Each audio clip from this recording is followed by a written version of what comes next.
Hello, future officers. 4 জানুৱাৰী 2025 চনৰ daily current affair এনালাইচিছলৈ সকলোকে স্বাগতম জনালো।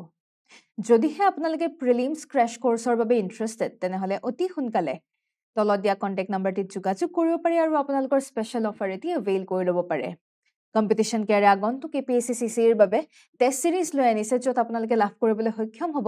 40 টেষ্ট নতুবা 60 টেষ্ট। যদিহে আগ্ৰহী তেনেহলে ইয়াত দিয়া কন্টেক্ট নম্বৰটিত যোগাযোগ কৰিব পাৰে আৰু আমাৰ ডেইলি কাৰেণ্ট এফেয়াৰ এনালাইচিছৰ PDF সমূহ আপোনালোকে তলত দিয়া লিংকত ক্লিক কৰিলে পাবলৈ সক্ষম হ'ব। তেনেহলে আহক আজিৰ মোষ্ট ইম্পৰ্টেন্ট টপিকসমূহ আমি চাওঁ। প্ৰথমে the year that it was, অলপমান 2024 চনৰ ওপৰত আমি এটা ৰিভিউ এটা কৰিম। এলিফেণ্ট সেন্সাছ ইম্পৰ্টেন্ট, GS3ৰ কাৰণে যথেষ্ট গুৰুত্বপূৰ্ণ এটা টপিক। হিউমেন মেটানিউমো ভাইৰাছ, খুব বৰ্তমান চৰ্চাত থকা এটি ভাইৰাছ।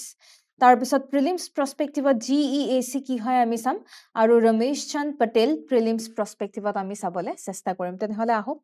2024 চনত কিছুমান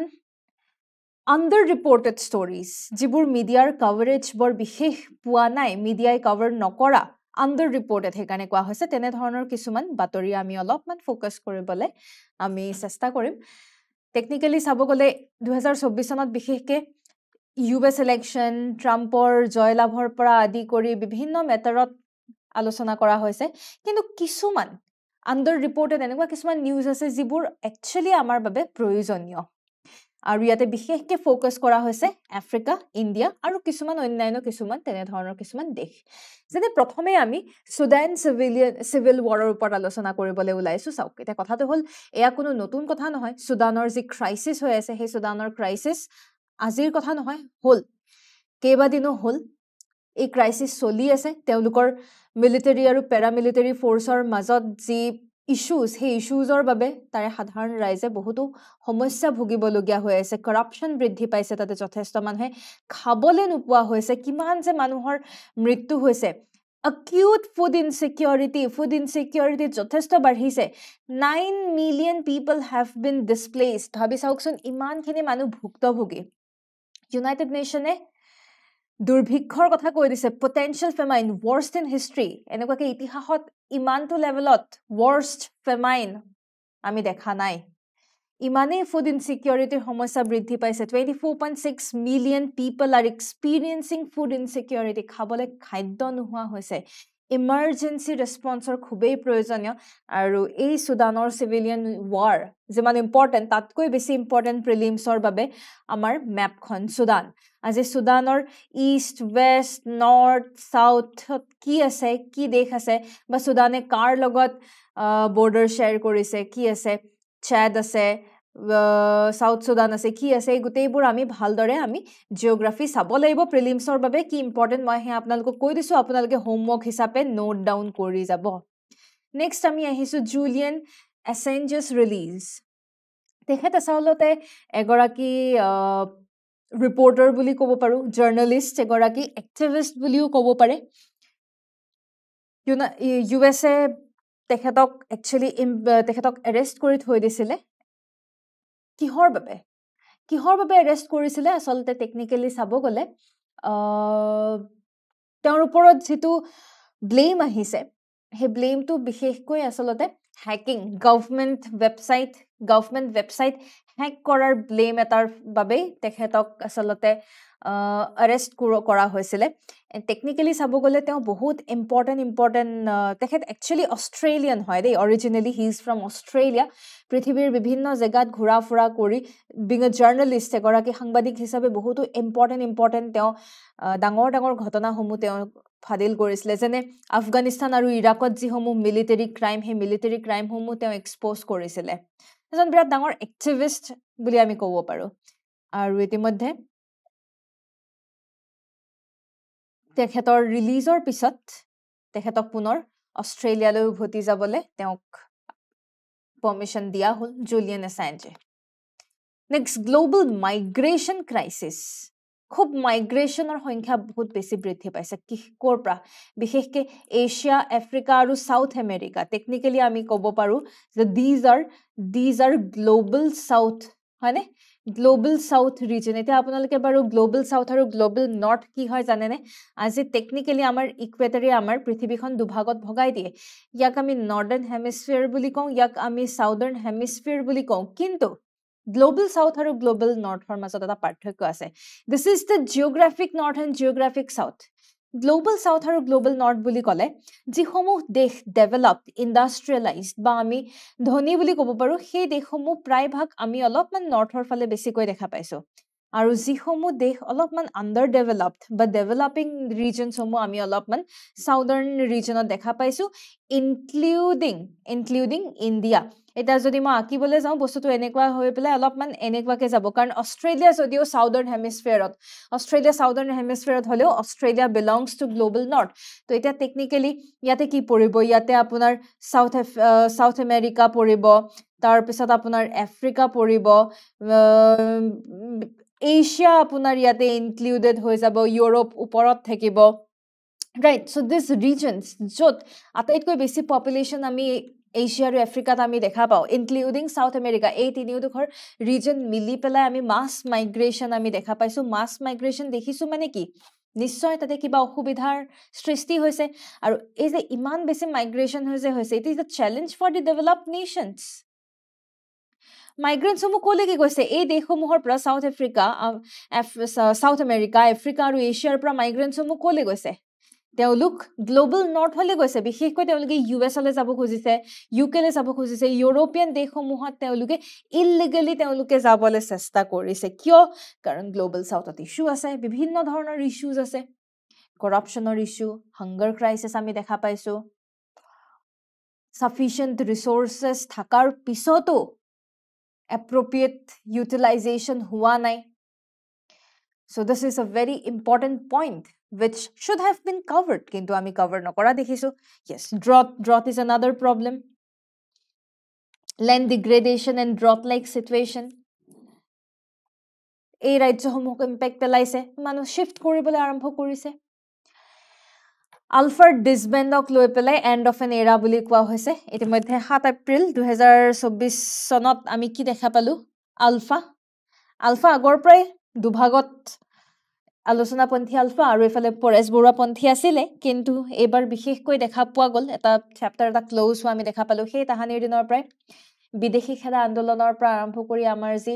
অসম আন্দোলন 1975ৰ সেই অসম আন্দোলনৰ পিছতে আমি লাহেকৈ আলফাৰ এষ্টাব্লিছমেণ্ট দেখিছিলোঁ তেওঁলোকে বিশেষকৈ স্বাধীন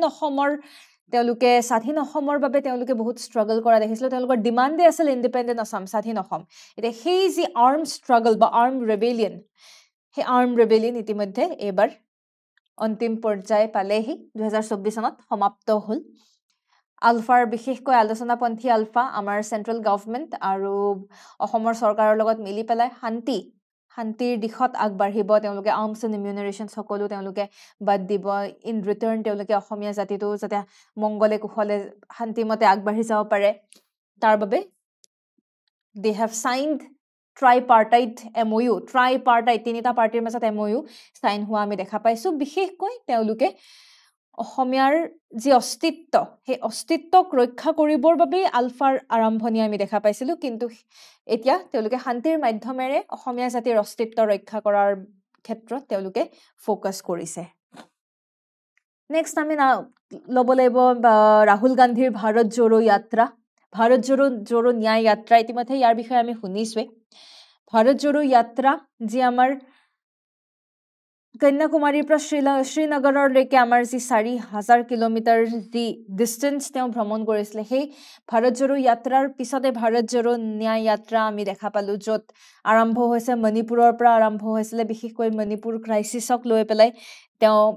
চৰকাৰৰ এগেইনষ্টে মাত মাতি মণিপুৰৰ পৰা ভাৰত জোড়ো ন্যায় যাত্ৰাৰ আৰম্ভণি কৰিছিলে কমেও 6,700 কিলোমিটাৰ তেওঁ খোজ কাঢ়ি আমাৰ যি সমাজত যি সমস্যাসমূহ সেই সমস্যাসমূহ তেওঁ হাইলাইট কৰিছে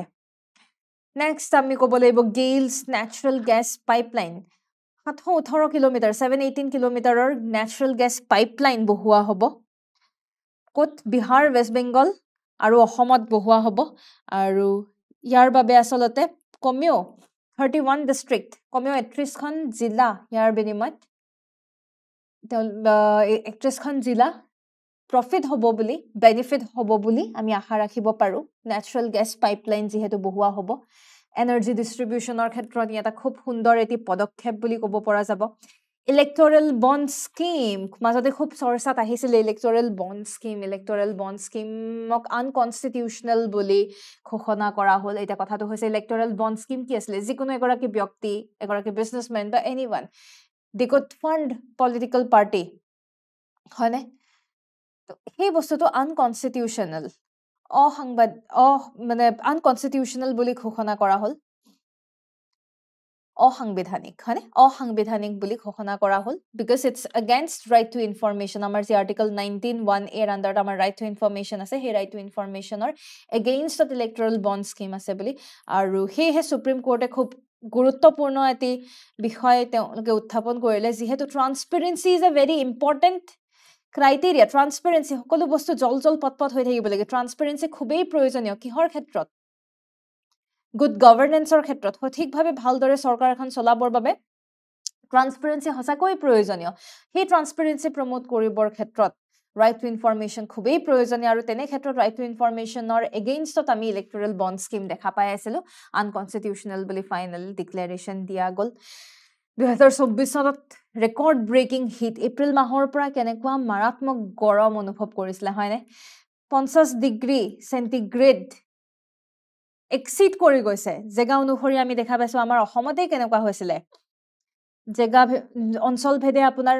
50 ডিগ্ৰী চেণ্টিগ্ৰেড আমি দেখা পাইছো অসমৰ ক্ষেত্ৰত 40.1 ডিগ্ৰী চেণ্টিগ্ৰেড দেখা পাইছিলো 1960 ৰ পিছত ইমানটো হাই লেভেলত টেম্পাৰেচাৰ আমি দেখা পাইছো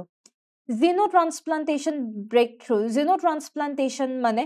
organ transplantation হয়নে আমাৰ organ transplantation খালি xeno শব্দটো যেহেতু আছে ইয়াতে কেনেকুৱা ধৰণৰ organ আমাৰ মানুহৰ অংগ প্ৰত্যংগ মানুহলে আকৌ দিয়া গৈছে তেনেকুৱা নহয় অন্য জীবজন্তুৰ পৰা আমি অংগ প্ৰত্যংগ লৈছো ইয়াতে ৰিচাৰ্ড স্লেমেন নামৰ এগৰাকী ব্যক্তি তেখেতৰ কিডনি ট্ৰান্সপ্লান্টেশন কৰা হৈছিল কিহৰ কিডনি গাহৰিৰ কিডনি আনি তেওঁৰ শৰীৰত ট্ৰান্সপ্লান্ট কৰা হৈছিল আৰু তেখেতে এই ট্ৰান্সপ্লান্টেশনৰ পিছত 2 মাহ বাছি থাকিবলৈ সক্ষম হয়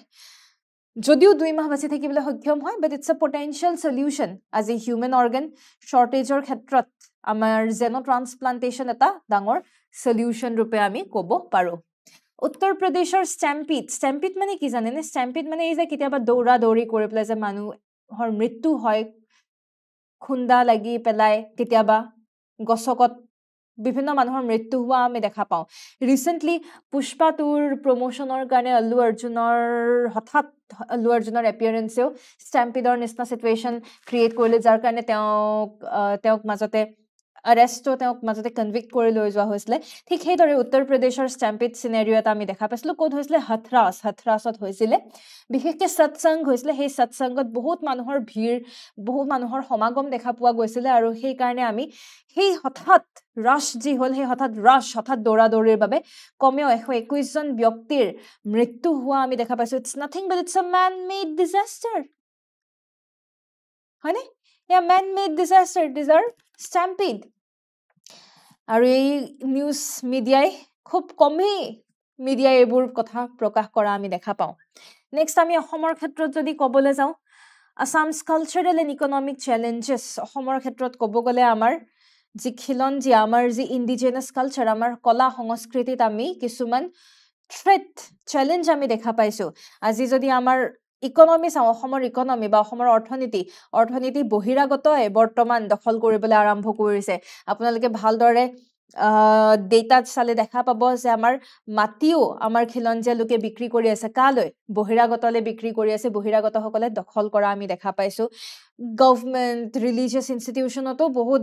বাহিৰৰ পৰা মানুহ আহি পেলাই বিদেশী আহি পেলাই তাতে বহিবলৈ আৰম্ভ কৰা আমি দেখা পাইছো so it's nothing but it's আ sign of danger it's a threat to our culture আৰু সৰকাৰৰ যদি আমি ৰেসপন্স চাবলৈ যাওঁ সৰকাৰে কেনে ধৰণৰ ৰেসপন্স কৰিছে প্ৰটেক্টেড জোন ইনিশিয়েটিভ লৈ আনিছে প্ৰটেক্টেড জোন ইনিশিয়েটিভ য'ত 2024 চনৰ আগষ্টত আমাৰ অসমৰ কেবিনেটে কিছুমান এৰিয়াত প্ৰটেক্টেড জোন হিচাপে ঘোষণা কৰিছে যেনে মাজুলীক প্ৰটেক্টেড জোন হিচাপে ঘোষণা কৰা হৈছে তাৰছত ঠিক সেইদৰে বটদ্ৰৱা আৰু বৰপেটা থানৰ কমেও তাৰ পৰা এক্সাক্টলি তাৰ পৰা 5 কিলোমিটাৰ তাৰ মানে এয়া যদি আপোনাৰ বটদ্ৰৱা ইয়াৰ পৰা আপুনি ৰেডিয়াছ হিচাপে 5 কিলোমিটাৰ ইমানটো দূৰলৈকে কমিও যদি মই কওঁ 5 কিলোমিটাৰ ডিস্টেন্স ৰেডিয়াছ হিচাপে কমিও ৰেডিয়াছ 5 কিলোমিটাৰ ডিস্টেন্সৰ লৈকে ইয়াক বাফাৰ জোন হিচাপে ৰখা হৈছে য'ত কোনো ধৰণৰ বহিৰাগত আহি পেলাই ইয়াত বহিব নোৱাৰে ঠিক সেইদৰে অসম লেণ্ড আৰু ৰেভিনিউ ৰেগুলেশ্যন আইনৰ ক্ষেত্ৰতো এমেণ্ডমেণ্ট প্ৰপ'জ কৰা হৈছে মাটি কিনা বেচাৰ ক্ষেত্ৰত ৰেষ্ট্ৰিকশ্যন আনা হ'ব বিশেষকৈ আমাৰ অসমীয়া বা খিলঞ্জীয়া লোকে মাটি কিনা বেচাৰ ক্ষেত্ৰত কিছুমান ৰেষ্ট্ৰিকশ্যনছ লৈ অনা হ'ব আৰু আমাৰ টেকনিকেলি চাব গ'লে আমাৰ যি ইণ্ডিজিনাছ কালচাৰ আমাৰ যি নিজৰ কলা সংস্কৃতি হেৰিটেজ এই সকলোবোৰ ছেফগাৰ্ড এই সকলোবোৰ ভালদৰে সংৰক্ষণ কৰিবৰ বাবে ভালদৰে প্ৰটেক্ট কৰিবৰ কাৰণেও বিভিন্ন ধৰণৰ পদক্ষেপ চৰকাৰে লোৱা আমি দেখা পাইছোঁ এইখিনিতে উল্লেখ কৰিব লাগিব অসমীয়া ক্লাছিকেল ষ্টেটাছ লাভ কৰাৰ কথা উল্লেখ কৰিব লাগিব চৰাইদেউ মৈদামে আপোনাৰ ৱৰ্ল্ড হেৰিটেজ চাইট হিচাপে চৰাইদেউ মৈদামক ইনক্লুড কৰা ইয়াৰ বিষয়ে ঘোষণা কৰিব এই বিষয়টো আমি এইবিলাক ইনক্লুড কৰিব লাগিব চ' অভাৰঅল চাব গ'লে এই গোটেইবোৰ যিবোৰ আমি ইতিমধ্যে দেখা পালো মেজৰলি এইবিলাক খুব লেছ মিডিয়া কভাৰেজ মিডিয়াই খুব কমকৈ কভাৰ কৰিছে আৰু সেইকাৰণে ৱে ফৰৱাৰ্ড হিচাপে চাব গ'লে মিডিয়াই সদায় এটা বেলেঞ্চ এপ্ৰ'চ এটা লোৱা উচিত এটা নিউজকে বাৰে বাৰে কৈ থকাতকৈ সকলো ধৰণৰ নিউজ যদি তেওঁলোকে লৈ আনিব পাৰে তাৰ উপৰি বিশেষকৈ তেওঁলোকে আমাৰ বৰ্তমান যি জলবায়ু পৰিৱৰ্তন বা মানৱীয়তা বোধ যে একেবাৰে নাইকিয়া হৈ গৈছে সেই বিষয়তো অলপমান যদি মিডিয়া কভাৰেজ হয় তেতিয়াহ'লে মানুহৰ মাজত সজাগতা আহিব ঠিক সেইদৰে জাষ্টিছৰ ক্ষেত্ৰত ছায়েন্সৰ ক্ষেত্ৰত কানেক্টিভিটিৰ ক্ষেত্ৰত যিসমূহ আমি প্ৰগ্ৰেছ দেখা পাইছোঁ সকলোমতে নিউজ মানে নেগেটিভে নহয় পজিটিভ নিউজো থাকে পজিটিভ নিউজসমূহো তেওঁলোকে একচুৱেলি ইনক্লুড কৰাটো খুবেই প্ৰয়োজনীয় এতিয়া আপোনালোকৰ বাবে চাওক এই গোটেইখিনি এই ৱে ফৰৱাৰ্ডৰ যিকেইটা আমি আল্টিমেটলি পইণ্টছ দেখিলোঁ এই পইণ্টছসমূহ আপোনালোকে ইণ্টাৰনেল ছিকিউৰিটিত ব্যৱহাৰ কৰিবলৈ পাৰিব আমাৰ মেইনছ প্ৰস্পেক্টিভ এখন পেপাৰ আছে ইণ্টাৰনেল ছিকিউৰিটি বুলি আৰু ইণ্টাৰনেল ছিকিউৰিটিৰ যদি আপুনি ভালদৰে চিলেবাছ চাই চিলেবাছ পঢ়িলে দেখা পাব মিডিয়া এণ্ড ছ'চিয়েল মিডিয়া হিচাপে টপিক এটা আছে মিডিয়া আৰু ছ'চিয়েল মিডিয়াৰ টপিক এটা আছে how does media and social media hampers internal security way forward হিচাপে আমি যদি কনক্লুজন লিখিব খোজোঁ তেতিয়াহ'লে আমি সুন্দৰভাৱে এইকেইটা কনক্লুজন হিচাপেও আমি পুট ডাউন কৰিব পাৰোঁ তেনেহ'লে আহোঁ আজিৰ মেইনছ প্ৰেক্টিছ কুৱেশ্যন প্ৰথমটো মেইনছ প্ৰেক্টিছ কুৱেশ্যনলৈ আগবাঢ়োঁ analyse the socio' economic implications of large scale land acquisition by non-indigenous people in Assam মই ইতিমধ্যে জনাইছোঁ আপোনালোকক যে খুব সাংঘাতিক পৰিমাণত আমি দেখা পাইছোঁ বহিৰাগত সেইলাগে বিদেশী হওক বা আমাৰ ভাৰতীয় লোকৰ মাজতে হওক কিন্তু বহিৰাগত মানুহে আহি পেলাই অসমৰ মাটি কিনি অসমৰ মাটিত বসবাস কৰাই নহয় অসমৰ অৰ্থনীতিক ধৰিবলৈ তেওঁলোকে অৰ্থনীতিক একদম তেওঁলোকে ষ্ট্ৰংলি ধৰিবলৈ আৰম্ভ কৰিছে ইয়াৰ বিনিময়ত আমাৰ বাবে কেনেকুৱা ইম্পেক্ট থাকিব ছ'চিঅ' ইকনমিক কেনেকুৱা ইম্পেক্ট হ'ব তাৰ ওপৰতে আপোনালোকে এনালাইচিছ কৰিব লাগে how can policies ensure economic growth while protecting local interest লিখিবলৈ চেষ্টা কৰিব নেক্সট আমি আগবাঢ়িছোঁ এলিফেণ্ট চেঞ্চাছৰ ওপৰত এলিফেণ্ট চেঞ্চাছ যিহেতু হাতীক লৈ পেলাই বিভিন্ন ধৰণৰ সমস্যা আমি দেখা পাওঁ কি কৰা উচিত এলিফেণ্ট চেঞ্চাছ ইতিমধ্যে 1993 পৰা 2024 চনলৈকে আমি এলিফেণ্ট পপুলেশ্যনৰ ট্ৰেণ্ড ইতিমধ্যে দেখা পাইছোঁ সমস্যা কিছু আছে আজি হিউমেন এলিফেণ্ট কনফ্লিক্ট হাতী আহি পেলাই মানুহৰ ঘৰ দুৱাৰ ভাঙি দিয়ে ধান খেতি কৰিলেও সেই ধান খাই দিয়ে হয়নে তাৰোপৰি নহ'বনো কিয় আমি জংগল কাটি আছোঁ আমি হাতীৰ যিবোৰ আমি কৰিডৰ সেই কৰিডৰত আমি নিজৰ কনষ্ট্ৰাকশ্যন ক্ৰিয়েট কৰি আছোঁ স্বাভাৱিক কথা সেইকাৰণে কনজাৰ্ভেশ্যন মেজাৰ্ছ সঠিকভাৱে লোৱাটো খুবেই প্ৰয়োজনীয় এয়া চাওক আপোনালোকে অলপমান ভিডিঅ'টো পজ কৰি পেলাই আপোনালোকে এলিফেণ্ট পপুলেশ্যন ট্ৰেণ্ড আপোনালোকে চাব পাৰে 1993 পৰা 2024লৈকে মই 2017 পৰা 2024লৈকে যদি মই কওঁ 2017 চনত আমাৰ 5719 এলিফেণ্টছ আছিলে অলপ সংখ্যা বৃদ্ধি পোৱা আমি দেখা পাইছোঁ এয়া আমাৰ বাবে ভাল খবৰ যদি এষ্টিমেশ্যন ডিটেইলছ হিচাপে চাব যাওঁ এষ্টিমেশ্যন ডিটেইলছ হিচাপে চাব গ'লে এতিয়া almost 5,828 elephants পাইছে কোৰ পৰা এই ডেটা কোৰ পৰা কালেক্ট কৰা হৈছে এই ডেটা কমেও 43 ফৰেষ্ট ডিভিজনৰ পৰা কালেক্ট কৰা হৈছে পাঁচখন আমাৰ যি এলিফেন্ট ৰিজাৰ্ভ আছে পাঁচটা এলিফেন্ট ৰিজাৰ্ভৰ পৰা কালেক্ট কৰা হৈছে এতিয়া আপোনালোকে মোক জনাব লাগে যে আমাৰ যি পাঁচটা এলিফেন্ট ৰিজাৰ্ভ সেই পাঁচটা এলিফেন্ট ৰিজাৰ্ভৰ নাম সমূহ আপোনালোকে মোক কমেন্ট সেকশনত জনাব পাৰে তাৰ উপৰি 9খন এলিফেন্ট ৰেঞ্জ আমি দেখা পাইছো ইন 26 protected area এই সকলোবোৰ বিভিন্ন জেগাৰ পৰা এলিফেন্টৰ হাতীৰ ডেটা লোৱা হৈছে আৰু তেনেকৈ ইতিমধ্যে আমি অসমত অলপমান হাতীৰ সংখ্যা বৃদ্ধি পোৱা গম পাইছো কিন্তু এটা খুব ক্ৰিটিকেল ইনসাইট এটা ডাঙৰ কথা 82% of elephants reside outside protected area তে চাওক protected area মানে কি protected area আমাৰ যি wildlife protection act আমাৰ wildlife protection act 1972 এ protected area পাঁচ প্ৰকাৰৰ protected area বুলি কৈছে যেনে আমাৰ national park sanctuaries তাৰ পিছত tiger reserve community reserve conservation reserve চাৰি প্ৰকাৰৰ আমি protected area আমি দেখা পাও তো এই protected area যে আমি দেখিছো এই protected area সমূহত অলপমান strict rules and regulations থাকে আজি protected area যিকোনো মানুহে গৈ পেলে যিকোনো কাম কাৰ্যকলাপ কৰিব নোৱাৰে protected হেকাৰণে নাম দিয়া হৈছে কিন্তু আজি বেছিভাগ হাতীৰ যদি আমি population চাও 82% of elephant population protected area বাহিৰত reside কৰে তাৰ মানে কি তাৰ মানে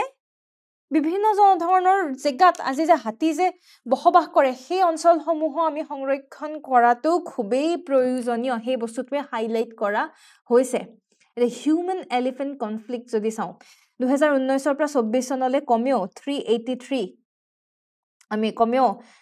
383 people have died ইমানখিনি মানুহৰ মৃত্যু আমি দেখা পাইছো হাতী হিউম্যান এলিফেন্ট কনফ্লিক্টৰ বাবে In return, 92 elephants have also died. বিভিন্ন কাৰণত electrocution বহুমত electric fencing electric shock লাগি পেলাই কেতিয়াবা ৰেলে খুন্দা মাৰে কেতিয়াবা পয়জনিং হয় কেতিয়াবা আকৌ আমাৰ ইলিগেল হান্টিংও আমি দেখা পাওঁ আৰু বিশেষকৈ এই সমস্যাসমূহ বিশেষকৈ কিয় হৈছে কাৰণ থাকিবলৈ জেগাৰ অভাৱ মই ইতিমধ্যে জনাইছো এলিফেন্ট কৰিডৰ সমূহত আমি মানুহে বসবাস কৰিবলৈ আৰম্ভ কৰিছো unplanned development very important হেকাৰণে এই যে চ্যালেঞ্জ সমূহ আমি ইতিমধ্যে চ্যালেঞ্জ সমূহে কি দৰ্শাইছে এই চ্যালেঞ্জ সমূহে দৰ্শাইছে গভৰ্নমেন্টৰ যে gap গভৰ্নমেন্টৰ protection measures se insufficient বুলি ইতিমধ্যে আমি গম পাইছো এটা elephant reserve ৰ ক্ষেত্ৰত চাব গলে we need to focus 82% of elephants reside in reserves elephant reserve তো চাওক এই মই আপোনালোকক বুজাই দিও 82% of elephants reside outside protected area কৈছে হয়নে মই protected area কেই প্ৰকাৰৰ বুলি কলো চাৰি প্ৰকাৰৰ বুলি কলো কি কলো national park বুলি কলো wildlife sanctuaries বুলি কলো তাৰ পিছত tiger reserve বুলি কলো তাৰ পিছত মই কি কলো conservation reserve and community reserve বুলি মই এনেকে চাৰি পাঁচ প্ৰকাৰ মই কলো কিন্তু protected area ক্ষেত্ৰত elephant reserve ৰ কিন্তু কোনো নাম নাই মানে আমাৰ wildlife protection act এ elephant reserve ক include করা নাই protected area হিসাবে তো 82% elephant কোত আছে actually 82% elephant actually এই elephant reserve সমূহতেই আমি বসবাস কৰা দেখা পাও হে এই elephant reserve সমূহ ভাল দৰে elephant reserve সমূহকো protected area হিসাবে যদি designate কৰা হয় হে reserve forest সমূহ যদি sanctuaries বা national park হিসাবে যদি upgrade কৰিব পৰা যায় তেতিয়া হলে protected area ৰূপে পৰিণত হ'ব আৰু তেতিয়া হাতী কি দৰে হাতীৰ safeguardৰ ক্ষেত্ৰত আৰু বিভিন্ন ধৰণৰ points তেতিয়া উত্থাপন definitely হ'ব হে recommendation হিসাবে যি সমূহ কৰিডৰ ইতিমধ্যে মানে মানুহে বিভিন্ন কামত elephant corridor সমূহ ধ্বংস কৰিছে সেই elephant corridor সমূহ পুনৰ মুকলি কৰাটো প্ৰয়োজন হাতীৰ বাবে তাৰ উপৰি আমি elephant reserve সমূহত strict policies বা protected area হিচাপে যদি আমি আপগ্ৰেড কৰিব পাৰো হিয়া খুবেই প্ৰয়োজনীয় আৰু তাৰ বাবে চৰকাৰৰ অ্যাকশন খুবেই প্ৰয়োজনীয় আৰু আমাৰ ওভাৰঅল মানুহৰো সাপোৰ্ট খুবেই প্ৰয়োজনীয় community involvement যেহেতু মই কৈছো community involvement লাগিব infrastructure adjustment কৰিব লাগিব আজি technically চাব গলে আপোনালোকৰ বাবে মেইনছ প্ৰেক্টিছ কুৱেশ্যন ৰখা হৈছে discuss the factors contributing to the increase in the elephant population in Assam despite the escalating human and elephant conflict. How can this trend be sustained while ensuring the well-being of both human and elephant? এইখিনিতে মই আপোনালোকক এটা special কথা এটা ক'ব খুজো হাতী বন্ধু হাতী বন্ধুৰ নাম শুনিছেনে যদি শুনা নাই আপোনালোকে হাতী বন্ধুৰ বিষয়ে অলপ পঢ়ি চাব আৰু হয়তো কৰবাত নহয় কৰবাত আপোনালোকে হাতী বন্ধুৰ পইণ্টটো এই উত্তৰটিত ইনক্লুড কৰিবলৈ সক্ষম হ'ব হাতী বন্ধু কি হয় কিনো হাতী বন্ধুৱে কি ইনিচিয়েটিভ লৈছে আপোনালোকে অলপ হলেও পঢ়ি চাবলৈ চেষ্টা কৰিবচোন কম্পিটিশন কেয়াৰে আপোনালোকৰ বাবে অনলাইন গাইডেন্স প্ৰগ্ৰাম 6.0 লৈ আনিছে য'ত আপোনালোকে কম্প্ৰিহেনসিভ প্ৰিলিমছ মেইনছ আৰু ইন্টাৰভিউৰ বাবে প্ৰিপাৰেচন কৰিবলৈ সক্ষম হ'ব যদিহে আপোনালোক ইন্টাৰেষ্টেড তেনেহলে ইয়াত দিয়া কন্টেক্ট নম্বৰটিত যোগাযোগ কৰিব পাৰে কাৰণ আমাৰ নতুন বেচ এটা ষ্টাৰ্ট হ'বলৈ গৈ আছে 5 তাৰিখৰ পৰা আজি 4 তাৰিখ কাইলৈ পৰা আমাৰ নতুন বেচ এটা ষ্টাৰ্ট হ'বলৈ গৈ আছে হেহে পলম নকৰি আপোনালোকে যোগাযোগ কৰিব পাৰে নেক্সট খুবেই ইম্পৰ্টেণ্ট নিউজত খুব চৰ্চাত আছে হিউমেন মেটানিউমো ভাইৰাছ কি হয় হিউমেন মেটানিউমো ভাইৰাছ বৰ্তমান চীনত চাইনাত হিউমেন মেটানিউমো ভাইৰাছৰ তাণ্ডৱ আমি দেখা পাইছো আৰু আমাৰ ইউনিয়ন হেল্থ মিনিষ্ট্ৰীও কৈছে যে বৰ্তমান হিউমেন মেটানিউমো ভাইৰাছৰ যি আউটব্ৰেক দেখা পোৱা গৈছে সেই আউটব্ৰেক ক্লোজলি মনিটৰ কৰি থকা গৈছে ইউএছতো অলপমান হিউমেন মেটানিউমো ভাইৰাছৰ সমস্যা দেখা পোৱা গৈছে কাৰণ চাইনালৈ কিমান মানুহ যায় চাইনাৰ পৰা এনেকে সেই বেমাৰটো হয়তো বহু ক্ষেত্ৰত বিয়পি যোৱাৰ সম্ভাৱনা আছে এতিয়া এই ভাইৰাছটোৰ বিষয়ে অলপমান যদি চাওঁ এই ভাইৰাছটো আচলতে আৰএনএ ভাইৰাছ মই এখিনতে জনাওঁ যে ভাইৰাছৰ নিজৰ জেনেটিক মেটেৰিয়েল থাকে মানে হয় ডিএনএ থাকিব পাৰে নহলে আৰএনএ থাকিব পাৰে ঠিক আছে এটা মনত ৰাখিব মেজৰিটি আমি যদি ভাইৰাছ চাওঁ মেজৰিটি ভাইৰাছৰ আচলতে আৰএনএ থাকে ডিএনএ খুব কম ভাইৰাছৰে থাকে আজি যিমানবোৰ আমি মেজৰলি ভাইৰাছ শুনা পাওঁ যেনে এইচআইভি ক'ব পাৰে কৰোনা ভাইৰাছ ক'ব পাৰে পলিঅ' ভাইৰাছ ক'ব পাৰে মেজৰ যিবোৰ বেছিকৈ আমি শুনি থকা ভাইৰাছ মেজৰ ভাইৰাছসমূহৰ আৰএনএ জেনেটিক মেটেৰিয়েল হিচাপে থাকে তাৰ মাজত কৰবাত এক্সেপশ্যন দেখা পাব যেনেকে এমপক্স ভাইৰাছ কক বা আফ্ৰিকান স্ৱাইন ভাইৰাছ কক এই সমূহৰ ডিএনএ হিচাপে ডিএনএ জেনেটিক মেটেৰিয়েল হিচাপে আমি দেখা পাওঁ তো এয়া মনত ৰাখিব this is a RNA virus আৰু 2001 চনত প্ৰথম আইডেন্টিফাই কৰিছিলে আমাৰ ডাচ সাইন্টিষ্ট এগৰাকীয়ে বিশেষকৈ শিশুসকলৰ ক্ষেত্ৰত উশাহ নিশাহ লোৱাত যি কষ্ট হৈছিলে সেই উশাহ নিশাহৰ কষ্ট দেখি পেলাই ইয়া প্ৰথম আইডেন্টিফাই 2001 চনত কৰা হৈছিলে এণ্ড গ্ৰেজুৱেলি এই ভাইৰাছটো লাহেকে গোটেই বিশ্বজুৰি বিয়পি গ'ল যি আমাৰ বিভিন্ন ধৰণৰ ৰেস্পিৰেটৰী ইনফেকশ্যনছৰ বাবে ৰেছপন্সিবল বিশেষকৈ আমাৰ ঠাণ্ডা দিন আমাৰ বিশেষকৈ শীতকাল আৰু বসন্তকালত বিভিন্ন ধৰণৰ আমাৰ ৰেস্পিৰেটৰী সিম্পটমছ বিলাক আমি দেখা পাওঁ ৰেস্পিৰেটৰী ইনফেকশ্যনছ আমি দেখা পাওঁ উশাহ লওঁতে কষ্ট হয় শ্বাস প্ৰশ্বাসৰ কষ্ট হোৱা আমি দেখা পাওঁ আৰু হেয়া তাৰ বাবে এই ভাইৰাছটো বহু ক্ষেত্ৰত ৰেছপন্সিবল বুলি আমি ক'ব পাৰো এটা কেনেকৈ এই ভাইৰাছটো স্প্ৰেড হ'ব পাৰে এই ভাইৰাছটো বিয়পিবৰ বাবে বেলেগ একো নাই কোনোবা এগৰাকী ব্যক্তিৰ যদি শৰীৰত যদি এই ভাইৰাছটো আক্ৰমণ কৰিছে তেনেহলে সেই গৰাকী ব্যক্তিয়ে যদি কাহে তেতিয়াও ভাইৰাছটো বেলেগ এজনলৈ বিয়পিব পাৰে বা যদি হাঁচিয়ায় বা কেতিয়াবা ডাইৰেক্ট কণ্টেক্ট চুৱাচুই বুলি ক'ব পাৰে ডাইৰেক্ট কণ্টেক্ট বা কেতিয়াবা কণ্টামিনেটেড চাৰ্ফেচ এতিয়া যেনেকৈ আপুনি পানী গিলাচ খালে সেই গিলাচেৰে আপুনি ইনফেক্টেড হয় এই আপুনি ইনফেক্টেড এতিয়া যদি ময়ো সেই গিলাচতে মই মুখ লগাওঁ তেতিয়াহ'লেও আল্টিমেটলি আমি এই ভাইৰাছে আক্ৰমণ কৰা এই ভাইৰাছ এইদৰে সংক্ৰমিত হ'ব পাৰে সিম্পটমছ যদি চাওঁ একেই আমাৰ কমন কোল্ড যেনেকৈ চৰ্দি কাহ হ'লে যেনেকুৱা হয় ইনফ্লুৱেঞ্জা হ'লে যেনেকুৱা হয় কোভিড হ'লে যেনেকুৱা হয় সিমিলাৰ কাইণ্ড অফ সিম্পটমছে আমি ক'ব লাগিব কাহ জ্বৰ নাক বন্ধ হৈ যাব দুৰ্বল লাগিব আফুক লাগিব সিভিয়াৰ যদি হয় তেতিয়াহ'লে বিশেষকৈ শিশুসকলৰ ক্ষেত্ৰত বা অলপ বয়সস্থ লোকসকলৰ ক্ষেত্ৰত যিহেতু তেওঁলোকৰ ইমিউনিটিৰ অভাৱ ইমিউনো কম্প্ৰমাইজ যিহেতু তেওঁলোক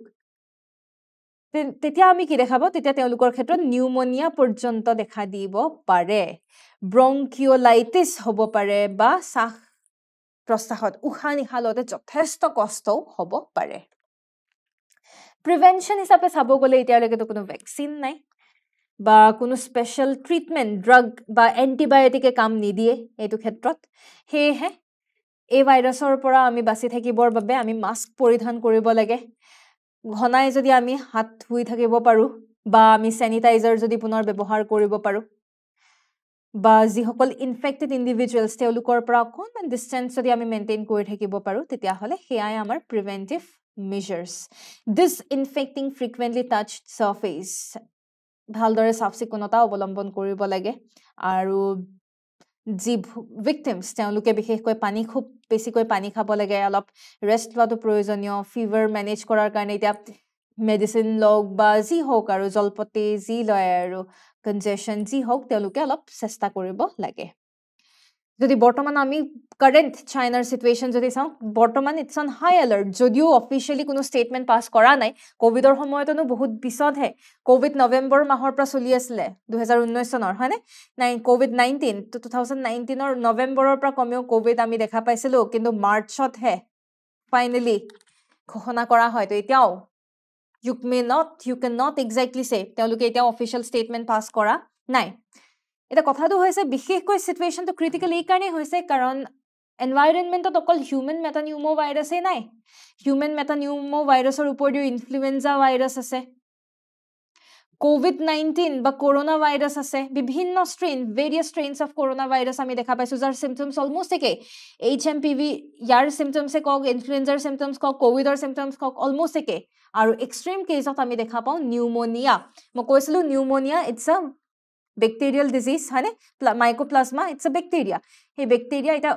মই কৈছিলো এই বেক্টেৰিয়াটো কি হয় অপৰচুনিষ্টিক এটা যদি আমাৰ শৰীৰত ইমিউনিটি যদি দুৰ্বল হৈ থাকে তেতিয়াহ'লে নিউমোনিয়াৰ বাবে ৰেসপন্সিবল এই বেক্টেৰিয়াটো আক্ৰমণ কৰিব পাৰে আৰু সেই কাৰণে চাইনাই অলপমান সাৰ্ভেইলেন্স সিস্টেম প্ৰপাৰলি সাৰ্ভেইলেন্স ভালদৰে সাৰ্ভে কৰিবৰ বাবে সাৰ্ভেইলেন্সৰ বাবে ডিটেক্ট কৰিবৰ বাবে মনিটৰ কৰিবৰ কাৰণে অলপমান সাৰ্ভেইলেন্স সিস্টেম ইস্যু কৰা দেখা পোৱা গৈছে মেইনছ প্ৰেক্টিছ কুৱেশ্যন এটা আপোনালোকৰ বাবে আছে হোৱাট আৰ নোভেল ভাইৰাছ বুলি কাক কোৱা হয় নোভেল মানে নতুন discuss its threats and suggest measures to deal with them লিখিবলৈ চেষ্টা কৰিব আৰু এইখিনিতে জনাই থওঁ যে যদিহে আপোনালোকে মেইন স্পেচিফিক গাইডেন্স প্ৰগ্ৰামৰ বাবে আগ্ৰহী তেনেহ'লে পলম নকৰি তলত দিয়া কণ্টেক্ট নাম্বাৰটিত যোগাযোগ কৰিব পাৰে বা ইয়াত দিয়া QR কোডটিত স্কেন কৰি পেলাই লিমিটেড চিট যিহেতু এভেইলেবল আপোনালোকে বুক কৰি ল'ব পাৰে নেক্সট প্ৰিলিমছৰ বাবে আমি আগবাঢ়িছো GEAC কি হয় GEAC মানে হৈছে জেনেটিক ইঞ্জিনিয়াৰিং এপ্ৰেইজল কমিটি নিউজত কিয় আহিছে কাৰণ আমাৰ যি union ministry of environment forest and climate change ministry of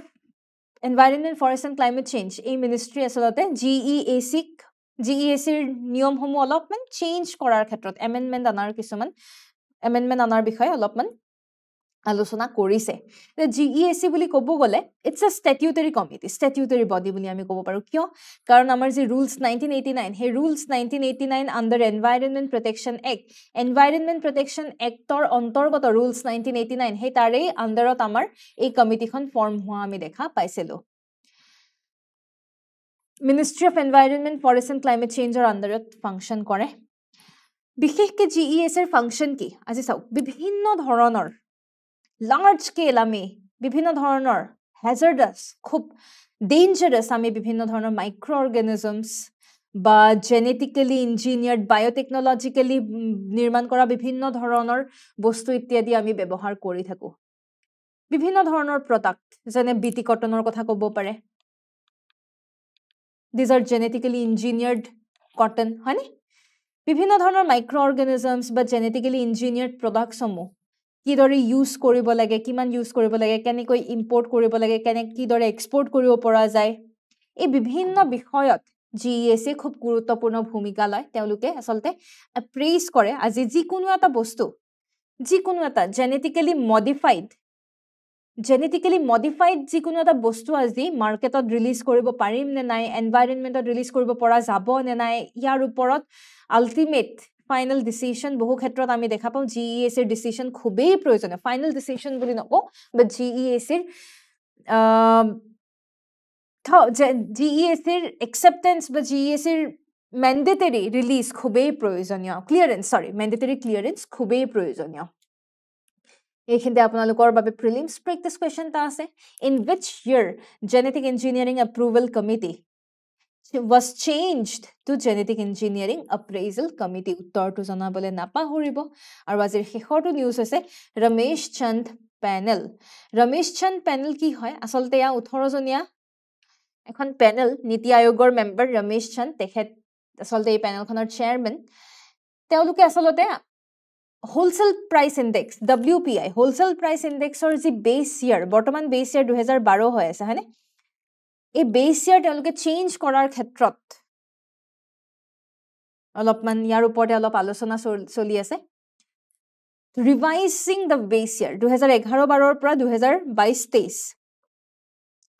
2011-12 পৰা 2022-23 লৈকে আমাৰ wholesale price index WPI base year change কৰিব পৰা যায় নেকি ইয়াৰ ওপৰতে কিছুমান আলোচনা চলি আছে আৰু বিশেষকে চাব গলে বিভিন্ন ধৰণৰ তেওঁলোকে কম্পিউটেশনাল মেথডলজি এডপ্ট কৰিব for wholesale price index বা PPI ক্ষেত্ৰত বিভিন্ন ধৰণৰ কম্পিউটেশনাল মেথডলজিও এডপ্ট কৰা আমি দেখা পাম এই যে 18 জনীয়া পেনেলখনে 18 জনীয়া পেনেলখনত আমি গভৰ্ণমেন্টৰ ইকনমিষ্ট দেখা পাইছো বিভিন্ন ৰেটিং এজেন্সি আমি দেখা পাইছো এসেট ম্যানেজমেন্ট কোম্পানী দেখা পাইছো বেংক দেখা পাইছো সৰকাৰৰ পৰা ৰিপ্ৰেজেন্টেটিভ দেখা পাইছো আৰু RBI ৰ প্ৰেজেন্সও আমি দেখা পাইছো আৰু ইতিমধ্যে 18 মাহৰ সময় দিয়া হৈছে যত তেওঁলোকে 18 মাহৰ ভিতৰত তেওঁলোকৰ ফাইনাল ৰিপৰ্ট তেওঁলোকে সাবমিট কৰিব লাগিব কোট department of promotion of industry and internal trade DPIT at the office of economic adviser তাতে তেওঁলোকে ফাইনাল ৰিপৰ্ট সাবমিট কৰিব লাগিব আপোনালোকৰ বাবে প্ৰিলিমছ প্ৰেক্টিস কোৱেশ্চন টা which state is the host of national Saras Mela 2025 উত্তৰটি জনাবলে নাপাহৰিব কৰ্ণাটক কেৰালা মহাৰাষ্ট্ৰ নে গুজৰাট উত্তৰটি জানি গম পায় তেনেহলে আমাক কমেন্ট সেকশনত জনাব পাৰে আৰু আমাৰ কালিৰ যে নিউজ এনালাইসিসৰ উত্তৰসমূহ আমি চাওঁ আহক প্ৰিলিমছ প্ৰেক্টিস কোৱেশ্চন সমূহৰ উত্তৰসমূহ where is the headquarter of Central Ground Water Board located উত্তৰটি কি হ'ব শুদ্ধ উত্তৰটি হৈছে হৰিয়ানা